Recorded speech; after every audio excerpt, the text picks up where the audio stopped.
নমস্কার।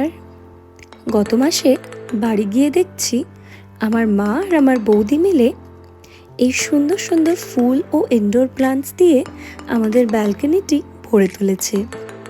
আর শুধু তাই নয়, তার পাশাপাশি আমার মা একটা ছোট্ট কিচেন গার্ডেনও রেডি করেছিল। আর সেই কিচেন গার্ডেন থেকেই আমি হারভেস্ট করেছিলাম এই অদ্ভুত কালারের একটি সুইট পটেটো, যেটাকে মিষ্টি আলু বা রাঙা আলুও বলা হয়। তবে এটা ইউজুয়াল রাঙা আলুর মতো হোয়াইট বা অরেঞ্জ কোনোটাই ছিল না, তবে ছিল ডার্ক পার্পল কালারের। তাই ভাবলাম এটা দিয়ে স্টাফড পরোটা বানালে কেমন হয়। তাই দেরি না করে ঝটপট বানিয়ে ফেললাম এই পরোটাটা।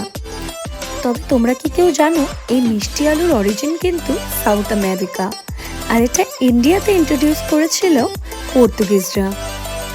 তবে রাঙা আলু এরকম রংটা আমি প্রথমবার দেখলাম। তোমাদের এটা কেমন লাগছে জানিও। দেখা হবে সবার সাথে পরের একটি ভিডিওতে। বাই।